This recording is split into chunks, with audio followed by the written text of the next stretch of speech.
How's it going, everyone? Mad Spartan here, and today I'm bringing you another war number 3 of season 54. I am so excited because this war in particular was super jam-packed. Like, without commentary, this was a 14-minute video, which is a lot of fights, considering I have to fight them very fast. So I fight, obviously 2 people on section 1, 2 people in section 2. I fight 1 mini, and then I fight a whole side of Boss Island. So I'm very excited. It is a very good video, and also Gladiator is like the highlight of most of these fights, so it's very exciting to use them. First up, we are going to go Path 6 with Spidey Supreme and Juggernaut. Now, the thing with Spidey Supreme is Silk isn't buff immune, so you still have to deal with the Spider Seal buffs that he puts on you, so no mediums. Yeah, I think that might just be it. No mediums. You can't intercept him. You can't, when I parry, it only has to be lights and heavy attacks. So you guys are going to see it's kind of a little wonky using her. They did put him on spiked armor, which I think is a little weird because the meta stops spiked armor damage, and he's meta. So you're going to be placing way too many debuffs to counter it. Like, even if there's a regular person, you can still use Silk on it. But, I mean, a meta just is overkill at this point. So you guys are going to see it's a lot of light attacks. As you can see, parry. I did run a regen boost just because I just didn't want to deal with, in case I got clipped by anything or blocking, because I know it's just going to be a lot of, like, parry, light. So, and I also just wanted to use a gray boost. I didn't want to use an invul because, like I said in the last video, I am running out of these. So I got a little hit there. Not a big deal. He is very squishy, so just one special is going to kill him. I could have even just thrown the SP1. I'm sure that would have killed anyway. But, to be honest, for the for sure thing, it doesn't really matter too much. Now, we are up against the Brotherhood Alliance, which is an alliance that I've actually fought a decent amount of times in S-Law. So I know that they're pretty good, not gonna lie. The defense is pretty cool. I mean, I don't know what that Spider Supreme placement was, but it's not bad. Next up is Juggernaut, which, on this note, he doesn't really work very well. It gives you guaranteed crits, and if you gain prowesses and then take the prowesses away, he gets flourishes. But he doesn't gain any of that stuff, so it's not really anything we have to worry about. Pretty much just a super easy Silk fight. I know I didn't heal to 100%, but we still do have the Gray Boost, so that's going to put us at 100%. Usually, I would highly recommend always healing to full health. So as you can see, just as I've played him in any other times, it's always dash back. As soon as he gains the gem from his SP1, we just parry stun him, and then he gets rid of the gem and gets that big weakness, which also counts for a debuff for the meta, so just a little extra thing there. I mean, not really like it affects us very much because of the amount of debuffs I'm putting, but it's still pretty cool. Nothing crazy. 67k burst on that is pretty gnarly, I'm not gonna lie. And just like that, Juggernaut is down. So I'm feeling good. That's 2 fights down. I gotta say, though, when I looked at the plans, I was a little stressed. And you guys are gonna see a little bit later why. After my Section 1 and Section 2 fights, it just went downhill with these fights. It was crazy fights that I never thought I'd want to take ever in my life. But we'll get to that a little bit later. So now the next one is Longshot, which Longshot can always be kind of hit or miss. I'm not sure if you still take damage from the passive Incinerate Bad Karmas. I'm assuming you wouldn't, but who would want to test that out? I mean, that's insta-death. As you can see, every time you knock the champ down, you do get a Fury. That's why Ebony Maw is also really good here. Ebony Maw was also really good on where the Juggernaut was with the guaranteed crit, in case you mess up. So as you can see, I'm pretty much just going to keep reapplying the slow. I mean, we do have the Withers. Each debuff, I think, increases the chance of putting a slow when you knock them down by 20%. So once you have 5, it's guaranteed. Alright, I think it might be 25, and then you only need 4. So as you can see, we're just trying to bait out this SP1. I don't really want any part of it. Now, the only thing that could go wrong is when I knock him down, he does nullify the Fury. But the good news is, when you knock him down, you should be able to put a slow on there. So we're looking pretty good right now. I didn't want to do the SP2 without the slow on. I don't know. I thought maybe for some reason he'd go unstoppable. I don't know.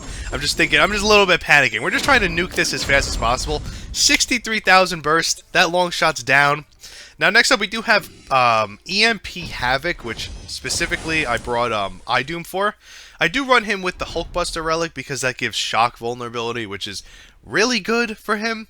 Now, for Havoc, there really isn't... I wouldn't suggest, like, any type of nuke option. As you can see, I do run the invulnerability because sometimes on this node, they just never throw their specials. And then your personal placebo buffs end, and he gains, I think, 5% of a bar of power, 8% of a bar of power when they end. So he might just, and he gains consistent power. I just had a feeling that one day he just wouldn't throw any specials, and he would just hit me with an SP3, which, if I have any plasmas at the time, yeah, the burst is going to hurt, but it's not going to kill us, and we won't be taking any damage from the super itself. So I had to sacrifice an invul here, which ended up screwing me, actually, because I needed it for a little bit of a later fight, but I didn't have any, so instead I ran a different gray boost.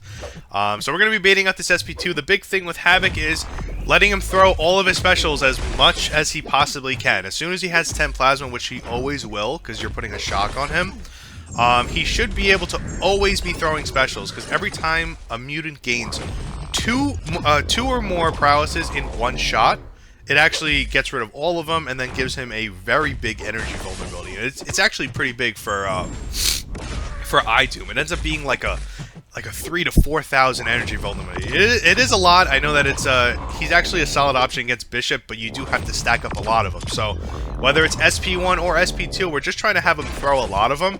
As you can see, now we have 4, and now the burst damage really starts to really take notice here. Because instead of critting, he does do shock burst. So we're doing pretty good here. We do have very big power control with him, but the problem is, you're not really able to use it a lot because you have to get to the SP2. So it's pretty much just an infinite baiting game. That's also why I wanted the Indestructible, just in case. I could have started with a bar of power and just always had that in my back pocket, but who's to say he wouldn't just hold out twice? You know what I mean? Like, I feel like that's just something I had to kind of deal with. Not to mention, I've done this node so many times because I was Path 2, like, permanently back in S-Law, so I know how to, like, kind of manipulate it where as long as you just stay back and you don't gain any more placebo buffs, eventually they will throw that special. I think it's kind of a little bit champ dependent, but not really, to be honest with you. Throw that SP2, and the burst should kill him here. 13k burst really isn't that bad. I mean, it's class advantage, and he had the insane energy vulnerability, so it's maybe not too great, but it's not bad. Now, next up is Power Snack Shocker, which originally I was told to use Gladiator on this, but I'm going to be honest, I just didn't think Gladiator was a good option. I don't know. He can't really combo into the heavies freely because Shocker shrugs it off so fast. And as you can see, I try to buy an invulnerability, but I think they're still on cooldown. He can't combo into the heavy because Shocker shrugs it off, so he just kind of stands there. So I'm afraid that, like, if it was a person's Shocker, that they would, like, resist parry me or something. It's got the power sting, so I can't throw his specials freely, and it's just a mess. It's hard to gain the nullify immune, not to mention it's only 5 seconds or 10 considering if you throw the SP1. So as you can see, what I was going to do here was just kind of just bait heavies with Shocker and just take my time. This is the second I realize why the fight is hard. As soon as he gains, I don't know if it's 50 or 75, it doesn't matter. He gains unblockable when he dashes in. So that's a pretty cool dash back animation. I've never seen that before. How the hell are you supposed to hit him? So I don't have a problem with this. I just throw a light. I just throw a light into their dash. I get it every time with every champ I ever do it with. But Silk's light is so fast that I just got slapped in the face and I lost my indestructible, which sucks. Not a big deal though. The good news with Silk is it doesn't matter how much they have Limber or Shocker's, just ability to shrug stuns off. I believe it's 50% faster. It's actually a lot. She's actually still able to land the first hit of her heavy, which is perfect. That's all we really need. We can combo into stuff. It's going to be kind of hard to throw the SP2 here or the SP1 because he will auto-block it. So I was going to go the SP3, but I'm not familiar with her SP3 rotation. I know that I was told about it, but I didn't really understand it. It was like, you throw the SP3, and then it's like, I don't know, like 2 double mediums, and then like a 4-hit combo, and then you throw another 5-hit combo into the heavy with the relic, and then you throw another one into the SP. Like, somehow that works, but I've never seen it in action, and being explained to it, it's a lot of, like, jumbled up mess. So I don't really understand how that works. So we're just going to do basic combos here. As you can see, we did combo into the relic there to gain a decent amount of damage. I could have thrown the SP3 there, but I didn't really want to. I wanted the guarantee thing where when he dashes back, we dash in and we hold block, and then he throws his heavy. So we're looking pretty good right now. Nothing to worry about. Combo into the heavy. Never going to punish his SP1 just because I know there's a small chance that he will parry us. I'm not going to go for intercepts because her light is just too fast.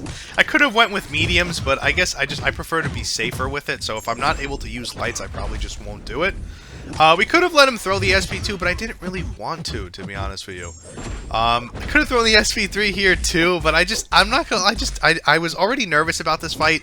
It was a fight that we were already, like, worried about, so I didn't want to die to it. So obviously we took 2 minutes and, like, 8 seconds, but it's guaranteed. He's done. Now, the same as every video, we do have a Prowler on 50% less specials. Not a problem. I don't really... This fight is a joke now.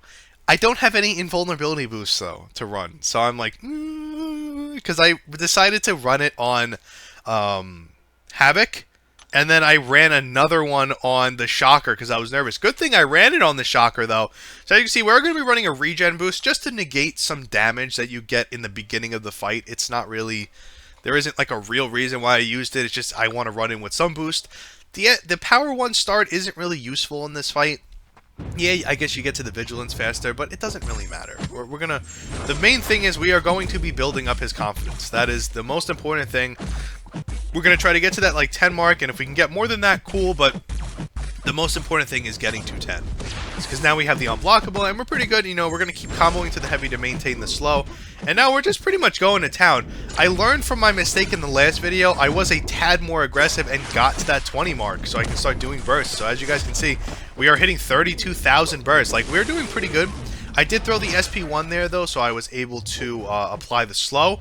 I'm still at the 20 mark, so that Unstoppable does remain paused during special attacks. Obviously, we had nothing on it, so we can't really benefit from it. But as long as I throw the SP1, even if he gains unblockable, I mean, as I said, if you guys didn't watch my guide, whatever, that's fine. But we have so much resistance from the Unstoppable and everything that even if I get hit once, I don't take, like, any damage. So pretty much we're just farming free burst damage after his specials. So I'm going to throw this SP1 again. He does go Unstoppable, but the thing is, I don't know how that worked. I think it was just the movement of his SP1 that it actually placed me far enough that I actually didn't get hit at all. Not that it really would have mattered. But you guys are going to see here, it's like, I don't know, the invincibility frames or something. He doesn't even hit us. Like, we're still invincible. It's like a She-Hulk special where, like, you can't punish it all the time. I'm still invincible, so it's even less chance to get hit while punishing that. So we just slam him with a heavy here, 36k, and just like that, Prowler's down. Now, this is where usually my war would end. But I had to take this horrible fight that I did not want. I wanted no part of it. And it was Stun Reflect Warlock, which is horrible. If you guys know, like, how it works with Gladiator, you can't build them up at all with this fight. You can't combo into your heavy because you get stunned. I can't even do the trick that I learned in off-season. Because he's Cold Snap immune. So I can't even run with a bar of power. I have no indestructible. So I decided to go in with a regen boost because I thought that'd be a little bit better with the brute force in the beginning. Not saying if I needed indestructible I would have bought it, but I felt like the brute force was more of an option, like more of a problem in this fight. So I decided to go gray boost regen here. So we're going to be basically doing like regular combos, and then I learned that you can hit his heavy with your heavy. As you can see, like, that's pretty simple. We're going to be building him up, but the problem with brute force is you can't build him up as much as you'd like. You have to cut it short. So instead of getting 8 hits, we're probably only going to be getting about 4 hits per whatever it's called, per, like, rotation of intimidation, only because we need to let him out so we can hit him to restart the brute force timer. So his buildup is also a lot longer, and the problem I'm going to run into later is the Unstoppable is going to tick a few times, and it's a problem. It really is. I have to prioritize maintaining the timer so that brute force doesn't come out. I need to make sure that I have the slow on. There's times that I go to evade his dex, and then I hit him with the heavy, and then he goes unstoppable. Like, it is a mess. This fight is a mess. So as you guys are seeing right now, you don't understand, like, oh, why is it difficult? I'm killing it right now, and I'm feeling good doing this. I'm maintaining the brute force. I'm at 14. I did block that just because I didn't want to dex it, but I still ended up dexing it like an idiot. So now this is where it becomes a problem, because he's going to become unstoppable. And I'm trying to hit his heavy with my heavy. The biggest blessing in disguise here is the relic, and we did gain that 20 mark. So now I'm like, all right, once I hit 20, it's game over. It's 19%. He's a tech. Like, I'm fine. Hit him. He goes unstoppable. Oh my god, I get hit with a I get hit with like a 4-hit combo, and my health's almost dead. But you can't panic. You can't panic up here. Hit him. I had to like be like careful. And then I didn't dex the heavy, and we got him down. That fight was horrible. I'm telling you, don't ever do that again. I haven't said it yet, but they watch my videos. I'm never fighting that Warlock again. Ever.